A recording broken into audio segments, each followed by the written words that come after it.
We fell in the pit. You fell in it, the pit. We all fell in it, the pit. No, that's not the Broken Up Dimension song. What is that? The Pit? That's the Pit from Parks and Recreation. The whole song dedicated to the pit. It is the Pit, man. Man, it's been a long time since I watched through Parks and Rec. That's feels like a deep cut. Probably not a deep cut. Probably that's like early on, isn't it? Yeah, that's a early on. That's not a deep cut Parks and Rec. That is a repeating joke through Parks and Rec, and also not my rec for the week. That we'll get to later in the show. Great. But good. We are talking about the Pit today. My name is Diggity DJ Nettie P, and this is my co-host DJ Rusty Tizzies. I am Rustizzies, and it feels appropriate. You know that name. This is a rather horny episode. If we're just being honest. Rather JT Dogzone-esque. Let's be a rather real. JT Dogzone episode. And here's the thing, Ned. You merely adopted the darkness. I was born into it. You merely adopted the darkness. I was born in it. Yes, molded exactly. By it. The Pit. The Pit. I can't relate at all. The only pit I can think of, I was like trying to think of like fictional pits, in cinema. And I'm like, dude, the Starlight Pit or did you whatever not have it's called. Did you not have a digging phase when you were a kid where you just wanted to go outside and dig holes? Phase, right. When we were trying to make it to China. I remember that as a kid. I got inspired by the movie Holes, and I literally as a kid loved digging holes. I literally I'd be like, that's a freaking good hole, dude. It's a good hole. There was one time I dug a hole behind our garage that was like over my head. Like you might have needed permits for that. Yeah, I might have needed to go to the autism doctor. Like, oh God, I just really liked holes, man. Yeah, well, watch out. Anyways, we can't get political on this show. We're not political. Watch. Yeah, I don't want RFK up my ass. No. Who knows what our, it was back to the podcast. Back to the podcast. Well, I figured this was a good way to start the podcast off, was talking about Jake stuck in this pit in this episode and the broke up. It's called the broke up dimension. I needed to look it up. I didn't know if it's called the glass dimension, but it's called the broke up dimension, which I think is a funny term we'll get into later. But 5 things that you would not want to be stuck in a pit with. Oh, we're just going right into it. Okay. Yeah, I think we should start this episode off with just like, Jake's got it pretty easy down there in the pit. Right. He's got a little buddy. He's got a sexy woman and snacks and treats that he just can't access. So this is a pretty easy pit to be in.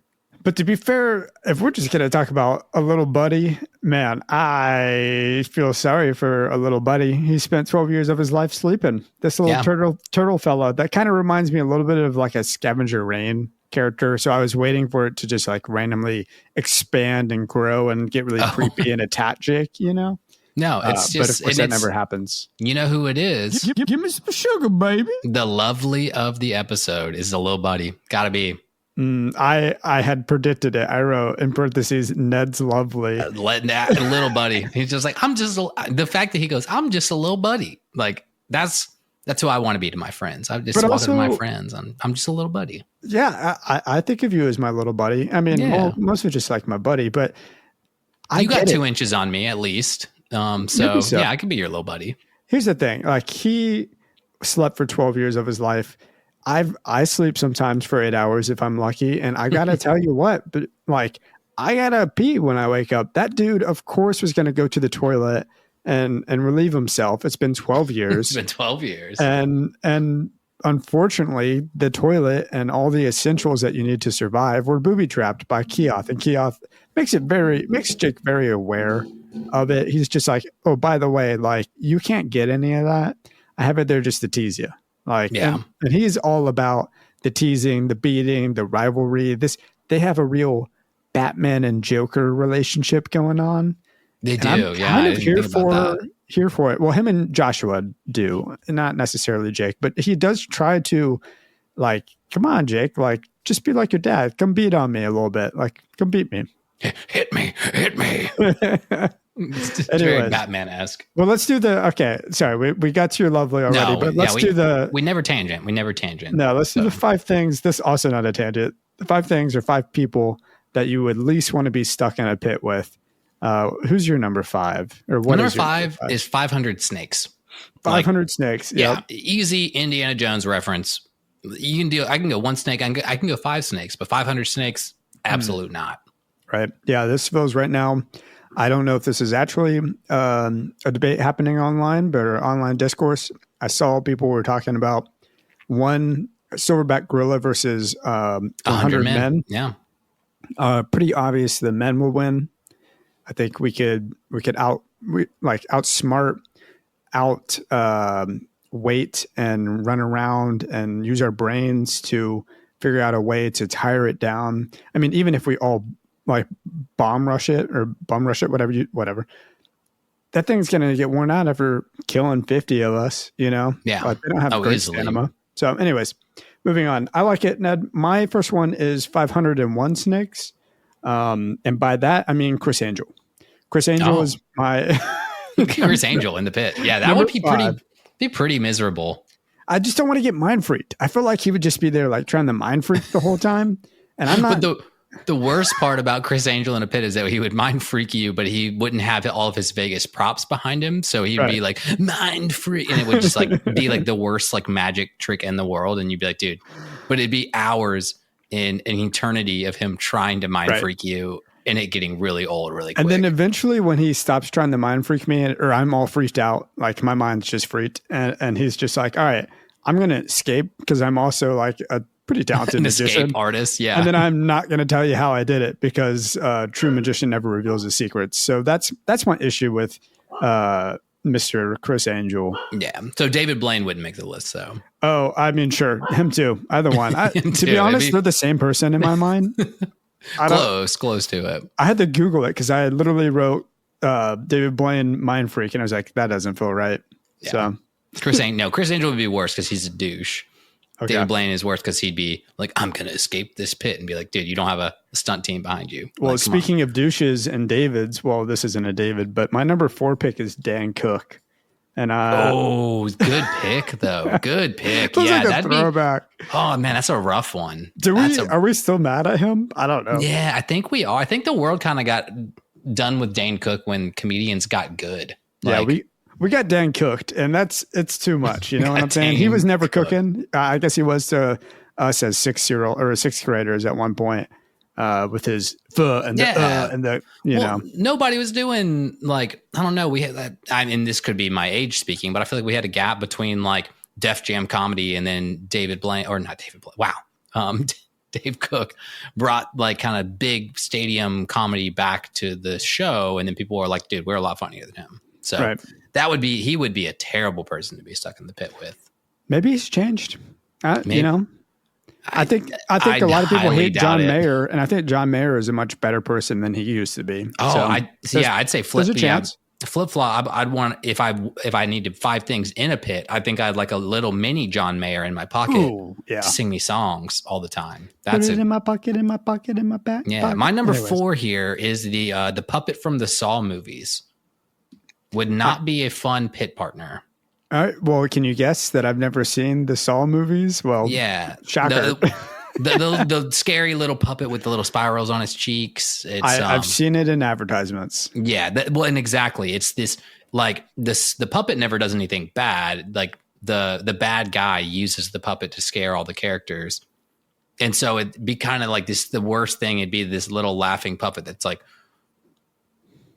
hello, I want to play a game. You have all of the necessities you need in the corner, but it's just blocked by a laser grid. You have to reach your hand inside the laser and be like, dude, we've been at this for weeks. No, I'm not sticking my hand in the laser grid. Right.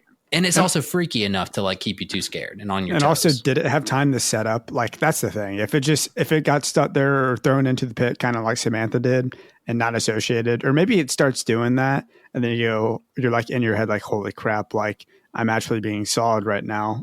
Yeah. And that's what I'm saying. It doesn't even matter about the actual Saw movies. It's just the puppet. The puppet doesn't do anything. Right. It'd be just freaky enough to keep you awake and annoying enough to be like, please stop. Yeah. Yeah. What's your number three? My number three is Mark Zuckerberg. So okay. I mean, I'm iffy on. Not that I'm like you're a huge iffy on Zuckerberg. Zuck? No, I've listened to some podcasts where he's an interesting person to listen to. I have no desire to listen to that man talk. Also, look, you're just saying that because he was your first friend on Facebook. Or was that a MySpace? That was a MySpace thing. That was Tom from MySpace. Well, regardless, I don't know, man. I can't handle Zuckerberg. I couldn't handle it. That's all there is to it. And also, you can't trust them. Just ask the Winklevoss twins. That is or whatever the thing. Their names are. You are very right that he is going to screw you. Like, even if he befriended you and even if it was entertaining, he would screw you to get out of the pit first. So that is very true. My third is Nicolas Cage. Interesting. Because again, I love Nicolas Cage. I absolutely love his movies, but he's just unhinged enough to where he's going to be your friend until he goes batshit crazy. Yeah. And it's kind of like a ticking time bomb. So Nicolas Cage definitely gets my number three for the ticking time bomb pit partner. He loses it before me. That's for sure. He's definitely going to lose his mind before I lose my mind. And that's not a good sign. That's not a good sign because he will murder you before he gets like until you get out of that pit. And he's acted in an action movie, so you know he has some training that he'll be able to take me down with. I don't do Brazilian jiu-jitsu or anything like that, so stand no chance. No chance. My number two is Navi. I think Navi from the Legend of Zelda series, especially Ocarina of Time Navi.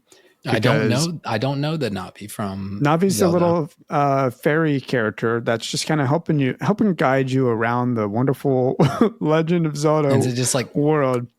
Tee hit A to get out of the pit, and you're like, I've tried that a million times, babe. Way less helpful. It's just like, hey, listen, and just basically says, why don't you go check out that village again? And doesn't give you any actual hints of what you should be doing. I've tried my darndest to get through Ocarina of Time without like getting distracted or losing interest.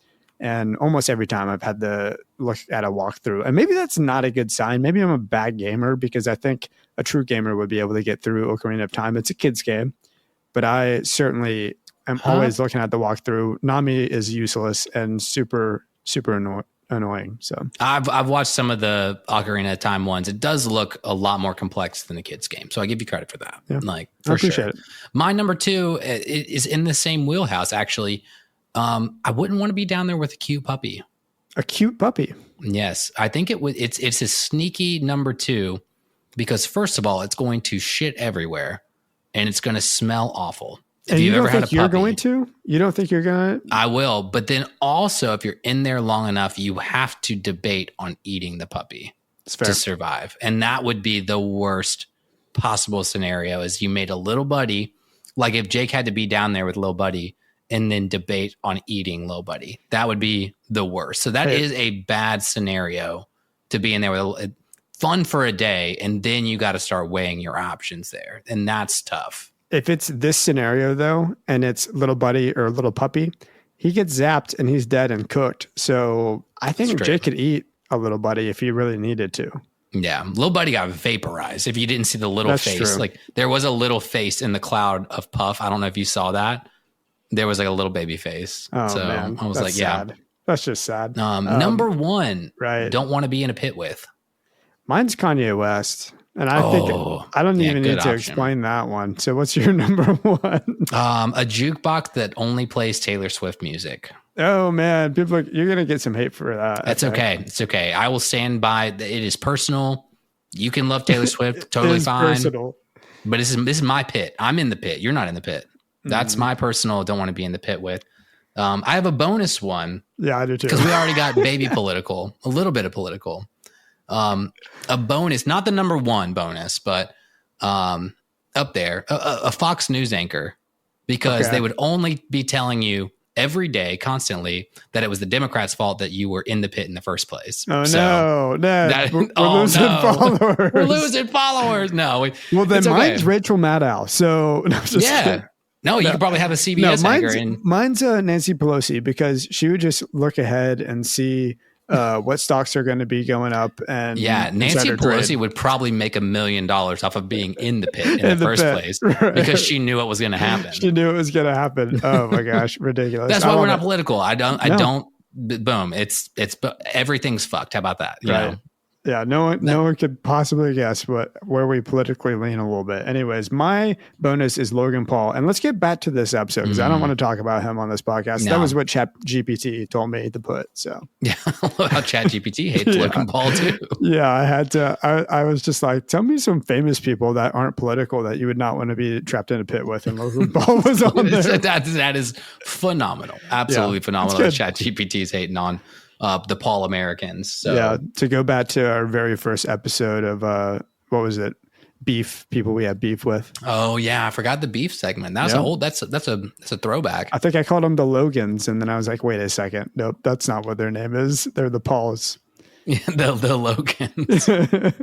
Oh man. Oh, but we are talking about Adventure Time. So we opened this episode up again. I was very excited about this episode because you were so, I don't know, clinging to Playdate episode, and you were like, oh my gosh, I didn't think we were going to end this. We zip into the broke up dimension, and now we see Kee-Oth's lair. So what's your general reaction here? Like, oh, dude, I was like, how sick that Kee-Oth has, and in my mind, and this isn't canon, this is my head canon. He's got not only a lair, but the entire dimension may just be this room, and it is a personal dimension for doing yoga, and that is sick. Yeah, like total peace. Like, I don't know, it makes me think about the mirror dimension, whatever in Doctor Strange. That he can he's like mirror dimensioning, but it's just a yoga lounge. He's just doing his sun salutations. Well, and he's super into it. Like, I didn't realize Kee-Oth, as he was my lovely last episode, like he's chill like that. I didn't realize he was chill like that, man. He's got abs. He's just casually throwing out yoga poses this entire episode, downward dog and doing the cobra and all sorts of things. I'm very much here for it. He's not my lovely this episode, but Kee-Oth was like really convincing me on his character, especially because he's just forgetful as well. He doesn't even remember how the actual blood was stolen from him, the demon blood sword by Joshua. Did it to himself, man. He sucked himself. He sucked himself. He Marilyn Mansoned a little bit.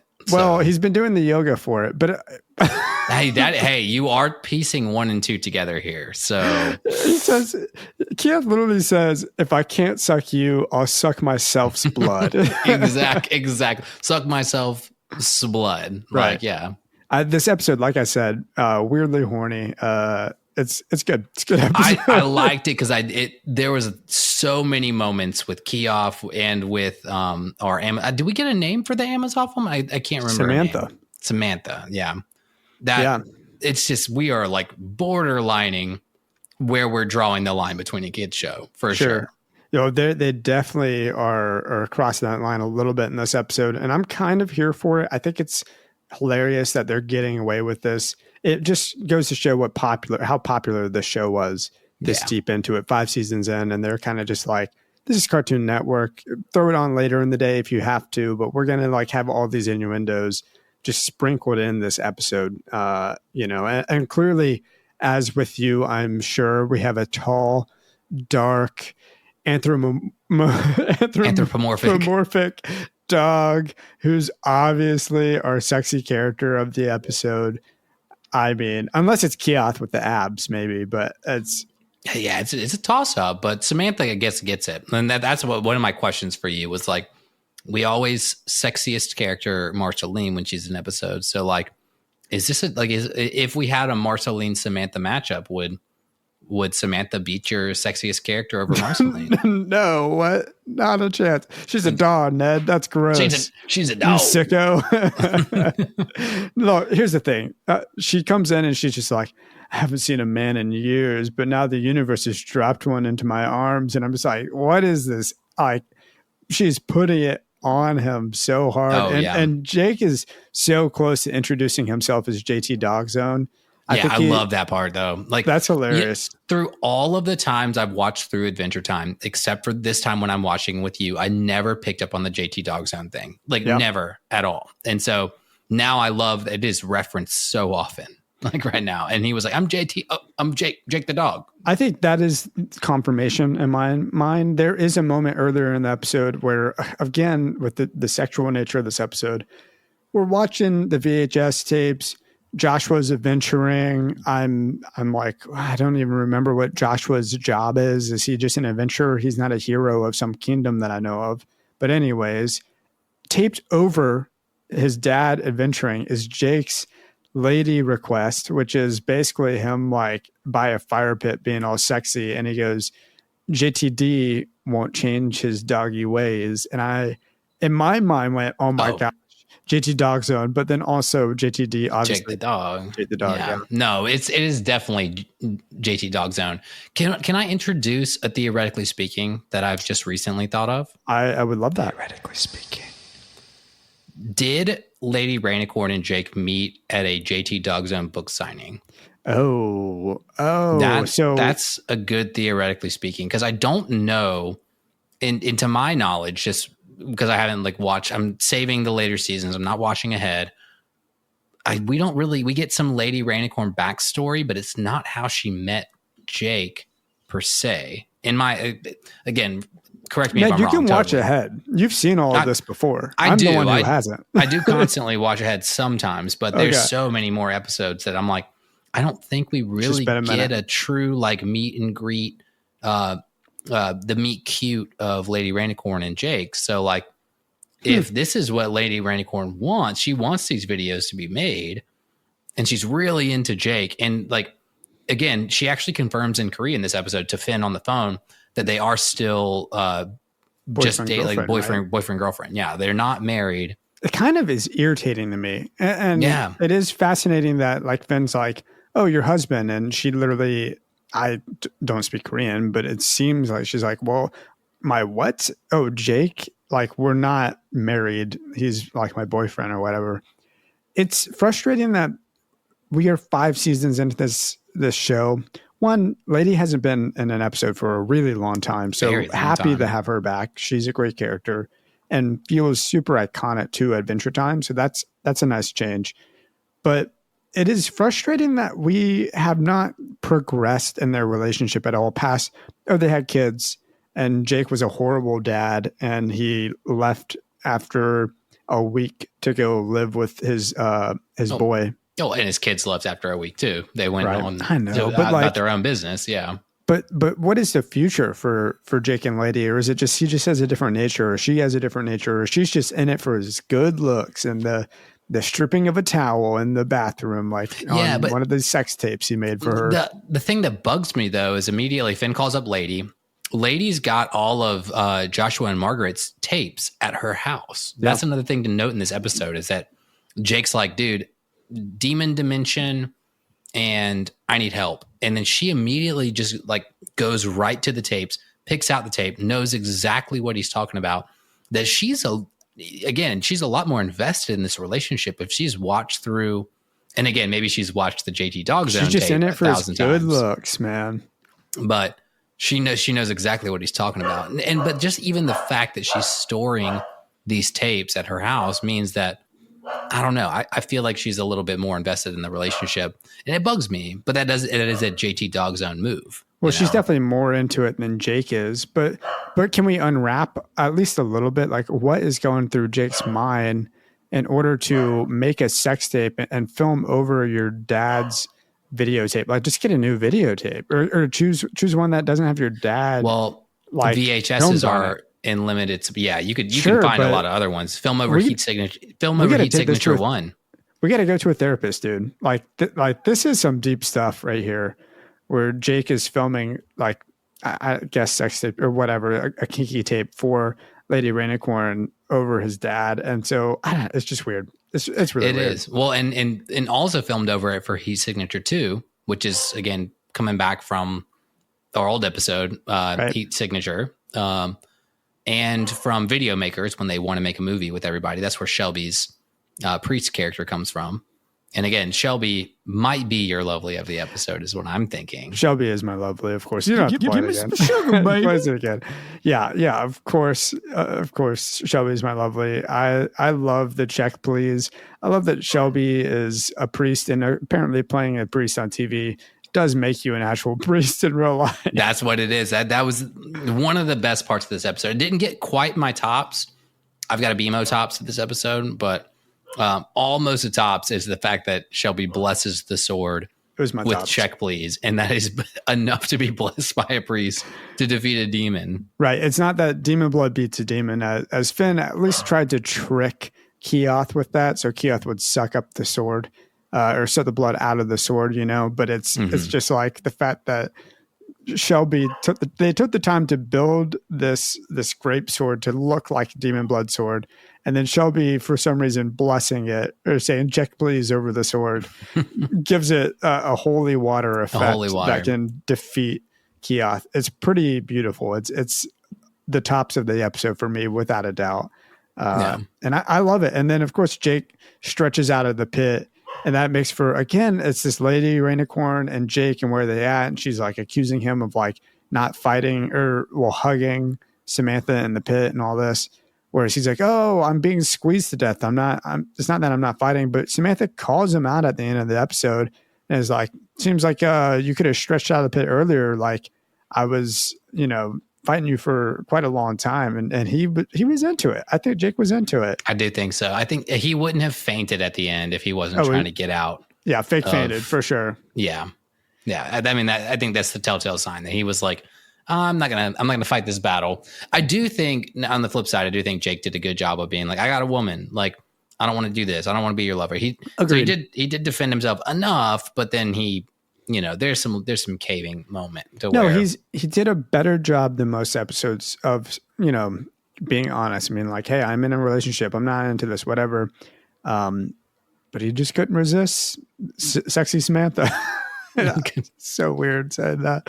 And I do think I give him the credit. I do think he lost stretchy power ability with the blood loss. Like I think that is a thing. Like he probably would have. I mean, we get a little bit of the Jake mentality, and I was like, we get like peak Jake here mentality.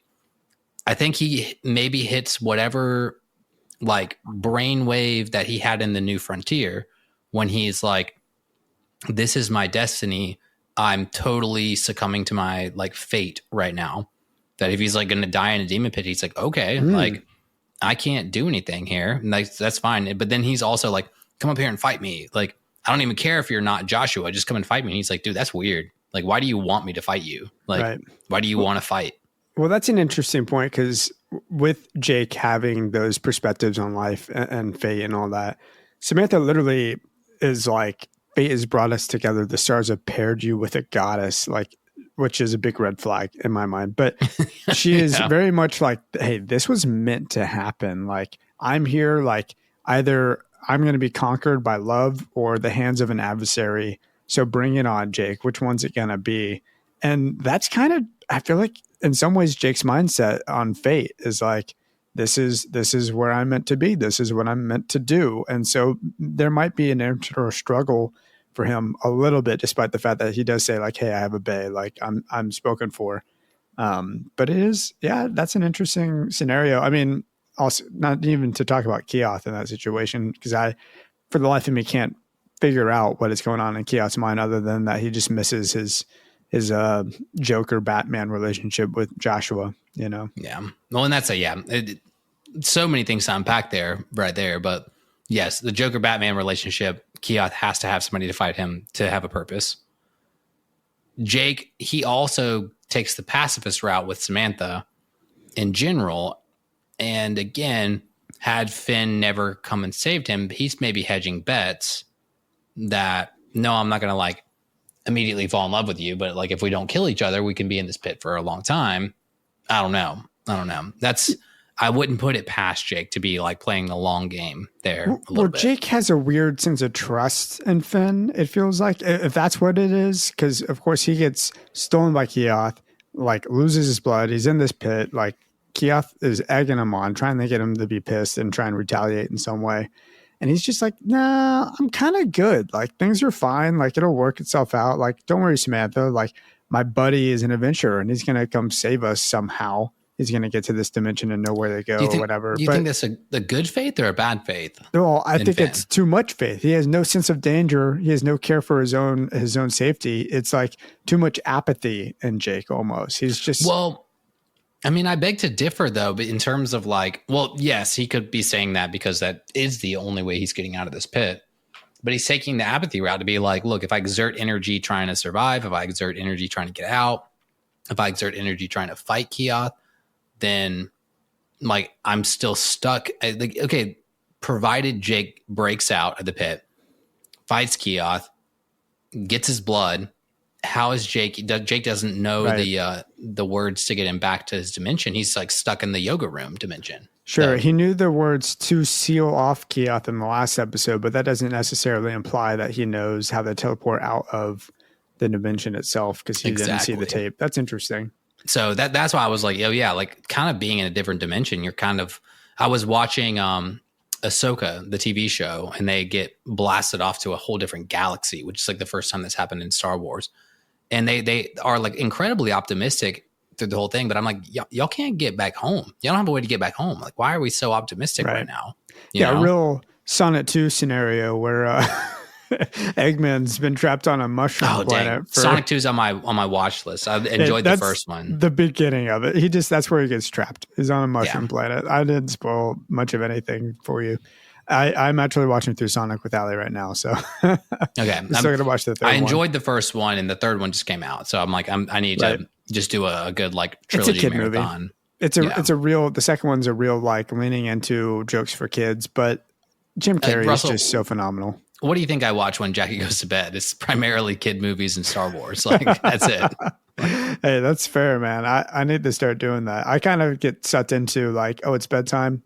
All right, I'll go to bed too, I guess. No, I'm a textbook late nighter for sure. Nice. Well, so Ned, I do have my theory for this episode is kind of, don't do it. It's not worth it. Don't do it, Ned. Theoretically speaking. All right, he did it. My theory for this episode is I think we're going to see Kee-Oth crying at some point because I do think he's like genuinely broken up about Joshua being dead.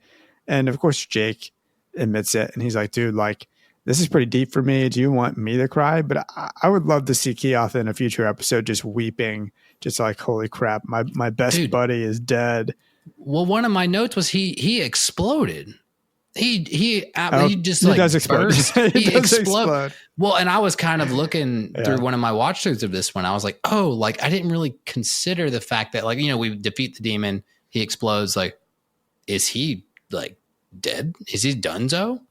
And I think I'm pretty sure he's donezo. I guess like he drank a whole, remember he like sucked a couple of drops of Joshua's holy water blood. He eats a whole sword worth of holy water. Like, I think he's donezo.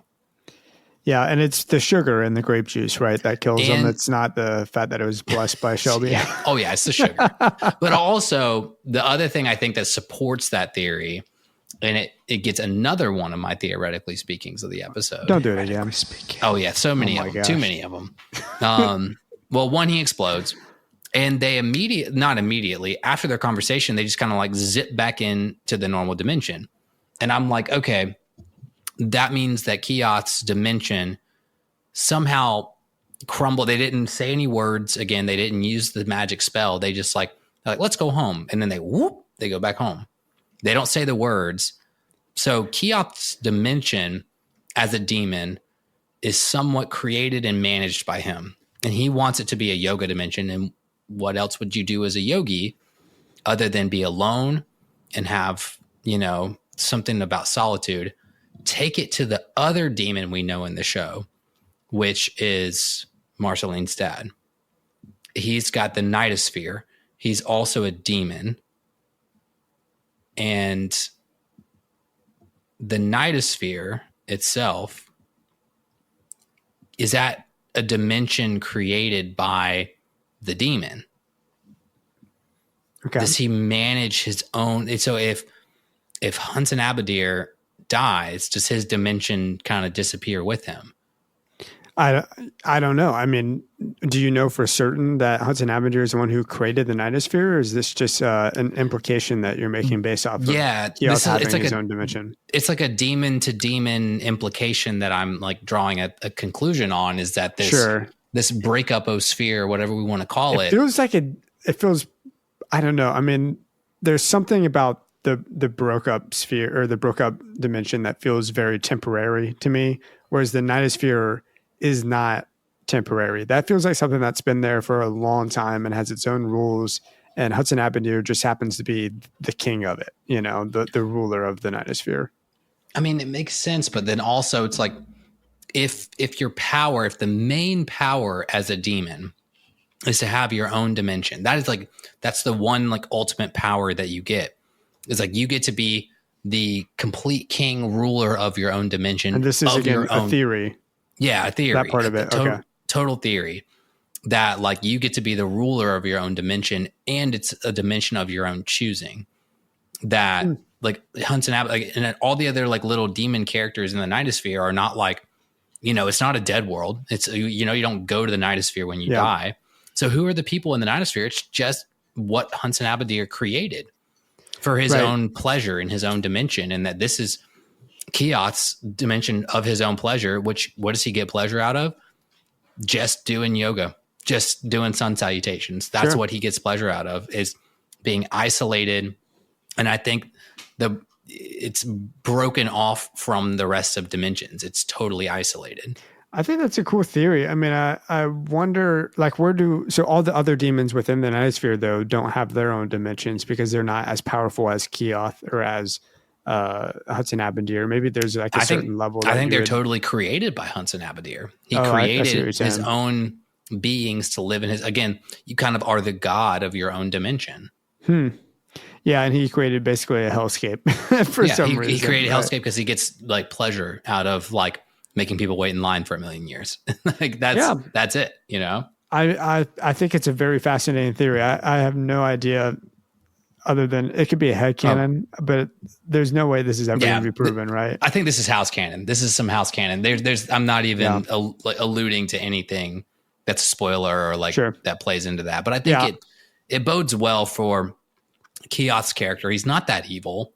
Like you said, you wanted to see him cry because he doesn't have an adversary, but I think he's chosen a life of solitude in that sense. And he needs something that's like, he needs an antithesis, which it was Joshua for the longest time. Yeah, and something kind of chill. Like, I feel like their rivalry wasn't exactly like we're trying to destroy each other. We are trying to destroy each other, but we're not going to. Like, Joker is never going to kill Batman. Batman's never going to kill the Joker, except for maybe in The Killing Joke. But spoilers, I guess, They didn't kill Batman in the end of The Killing Joke. Have you seen The Killing Joke? Yeah, Batman doesn't die at the end of The Killing Joke. Batman doesn't, but does the Joker? Question mark. No, he does not. No. Mark, I don't know. The laughing stops. The laughing fades away. As Batman begins to laugh, the Joker slowly stops laughing. That sounds like a good... that's the whole point of The Killing Joke. Well, I know. That sounds like it's a good next one that we need to do for an NEA and beyond. For those who don't know, that's our Patreon. That's where we do anything pseudo Adventure Time. Or it's not pseudo anything outside of Adventure Time, right? And we'll break it down. I think Killing Joke's a good one to put on our list. Okay, well, I actually did a NAB reacts, which is NEA and Beyond reacts to this episode. So me and Allie watched this episode last night and reacted to it and posted it yesterday. So I highly recommend checking it out. But Ned, I want to talk before we kind of wrap up this episode. I like that in this episode, you see the way, like we were talking about the way Kee-Oth and Joshua interact, and you get to see Joshua outsmarting, that the way that he defeats Kee-Oth is by being one step ahead of him. He's not this badass Billy character where he's going to come in and chop your head off. He's just straight up, I'm drinking holy water, and so you can't suck my blood. And then also I'm going to walk away and you're going to try and escape. And when you escape, Kee-Oth weakens himself, takes his own blood, makes the sword. He just splashes Kee-Oth with the holy water and defeats him. Like the thinking in order to defeat your enemy is very fun twist for me. And then we get to see one of the sons of Joshua, Finn, go in, or adopted father, right? Go in and outwit Kee-Oth in the future, which is just great. I wonder if in watching the VHS the father-son parallel, he got the idea of the holy water and the blood. From Joshua. Yeah, it's great. Like, I think that's just like a fun twist on heroing. I hope in the future, Like one of my favorite characters in Naruto is Shikamaru. I love the character that outsmarts the other character, the bad guy. A great anime, Death Note. It's just two really smart people trying to outwit each other. This is a moment where Finn uses his brain instead of his arms, his muscles, and it's a really fun thing to see. Yeah. Well, I like noting that too, that he uses Joshua's same method to defeat Kee-Oth too, because again, I think Finn reveres Joshua a little bit more than Jake does, because he's like this mom and dad, like, and we see when Finn gets the demon blood sword, it was this whole episode of him being called a baby by Joshua. And he's like so upset about that he's grasping onto Joshua's every word, every technique, everything, that he sees Joshua just as an amazing of an adventurer as Billy, honestly. Right. And for so many bad dads and bad parent, father, son, mother, daughter relationships we've seen in Adventure Time, that, yeah, Joshua and Margaret aren't perfect, but Finn does see Joshua as this ideal like father figure. So it is, I'm glad you brought that up, because I'm I don't know, sitting in it being like, oh my gosh, yeah, he is becoming his father, like that's a really big thing, dude. Or at least in that moment, right? I mean, they just avoid talking about Joshua and Margaret in so many situations, especially Jake is very avoidant about his parents. So I'm hoping in the future, like I want to see what happened to them, or I want to see Jake and Finn have to especially Jake have to like come to a point of resolution with how he feels about his father. Because I think that's going to be really important for developing this character a little bit further. Yeah. And I think, everybody deserves that to some degree, even in the real world, like we've talked about in the past, how the father-son, father-daughter relationship is very unique in both of those different ways and in many different ways. And, like as someone who most of their lives has looked up to their father as their hero, like there are moments where you have to go, like we've said, this person's a human, like my parents make mistakes, like they weren't perfect. And I have to reconcile with that. And I think Jake eventually will need to do the same thing. Oh, dude, you're scratching on a spoiler I'm so not going to drop now.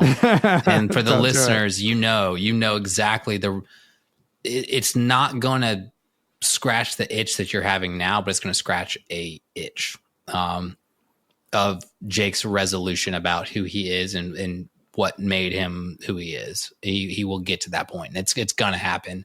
And I can't spoil it. It's going to be too good. If I can't, if I can't suck you, then I'll suck myself. I'll suck myself.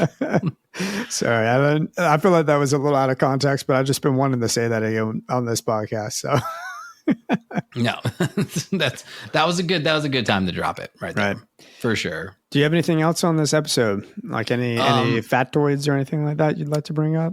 The factoids were pretty, honestly, we kind of hit them most. We got Shelby says check please in terms of video makers. Right.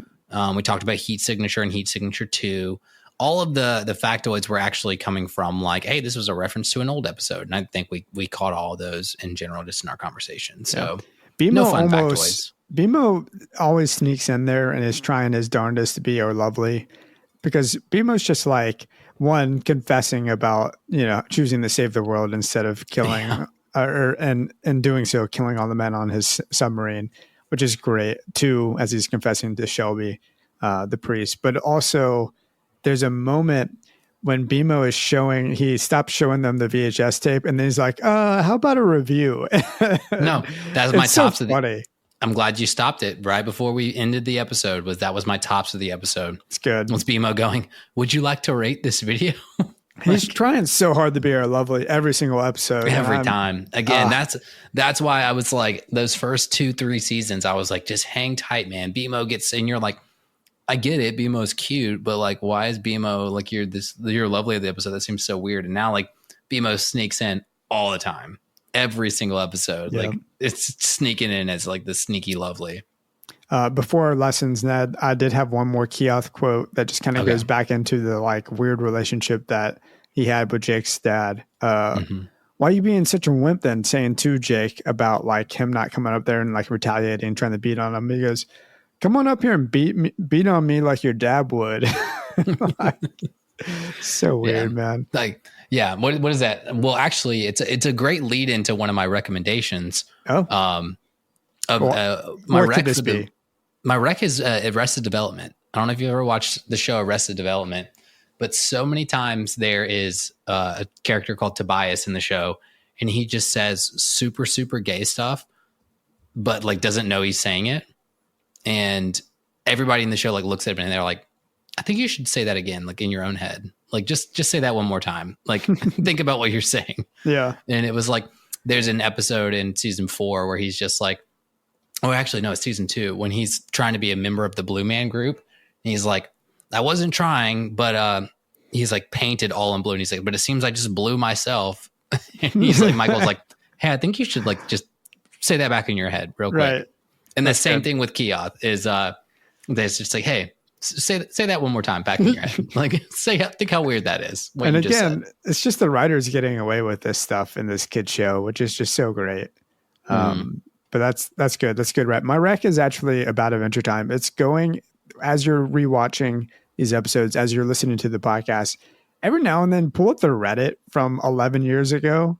It's great. The Reddit threads for each of these episodes are like kind of doing a little bit of how I am, where they're just discovering the show for the first time. And it's a lot of people just being like, oh man, what could this mean? Oh man, I don't, it's great. I really enjoyed it today. Like pulling at strings like you do. And it's great. For sure. But I think a lot of times too, as I was reading through it today, it's like pretty rough. They're not all on top of it.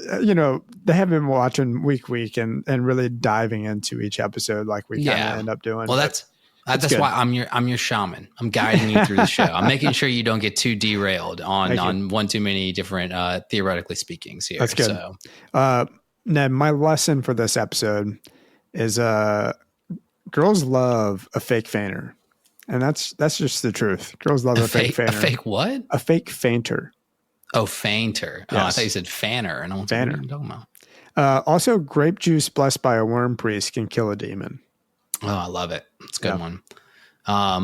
My lessons were yoga is only for demons. Only demons do yoga, right?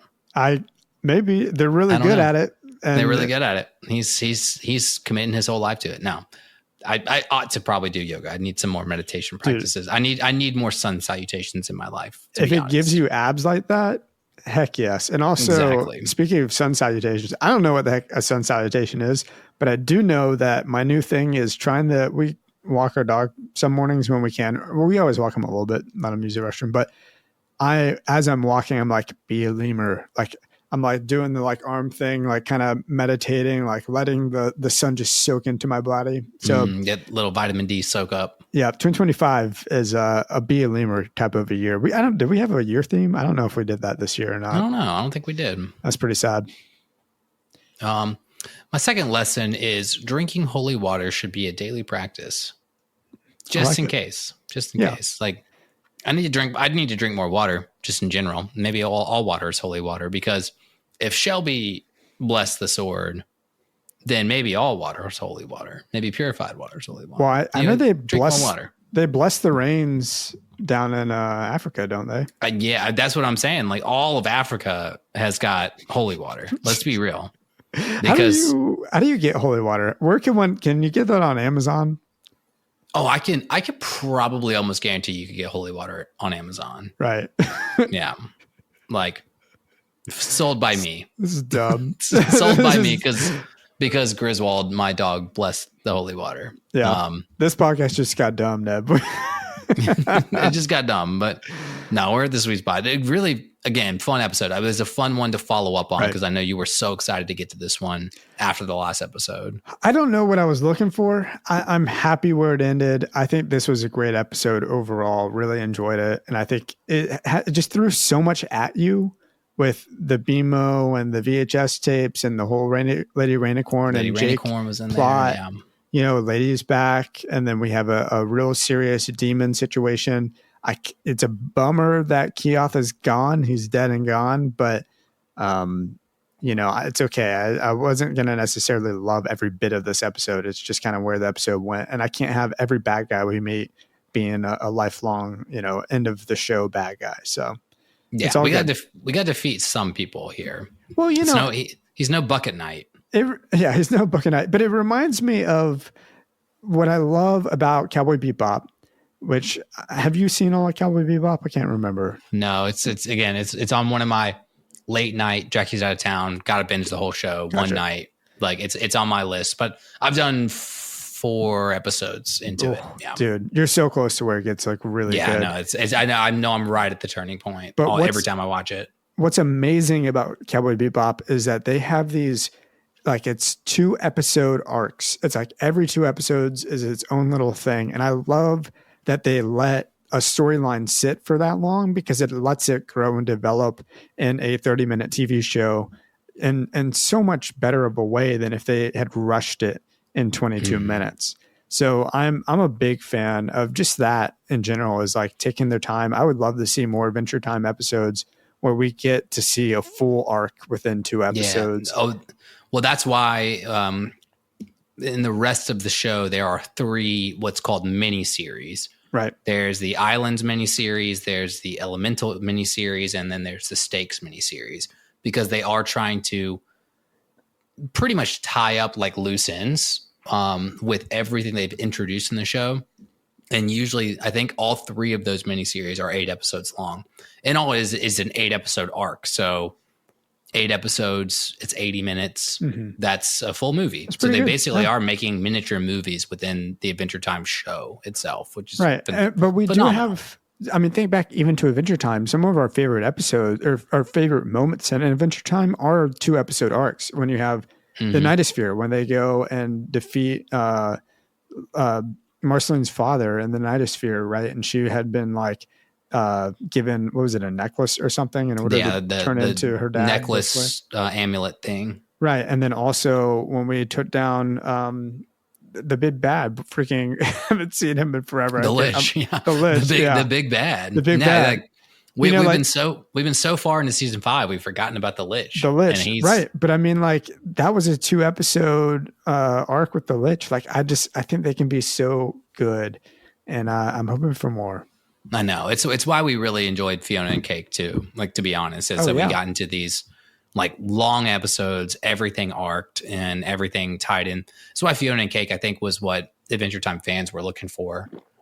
Is they were looking for something that arced. It answered questions. It dug deeper into the lore, but it wasn't this whole like isolated incident. But the beauty of Adventure Time is also that there's little adventures in everyday life. And that's what we do, man. That's what we do. We explore our adventures in everyday life and go on little side quests, go on little dungeon crawls. We do the thing.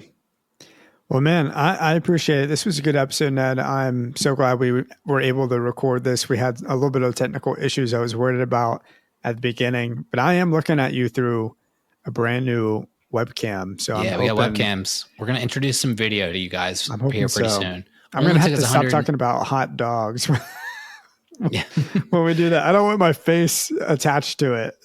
Here's the thing. Do we promise that we're not going to get less horny when we... I don't know. Depends. It depends. All right. Check us out. I mean, if you're down for this content, patreon.com/neverendingadventure podcast for more of what we bring you all on this podcast. Instagram, we're at Neverending Adventure Podcast. TikTok, Neverending Adventure Cast. Twitter, NEA_podcast. Email us your thoughts, your opinions. Get on the Traveler's Log, NEA.travelerslog@gmail.com. Ned, I'll see you soon. Party forever, my dude. Oh, I love you guys. I love Ralph.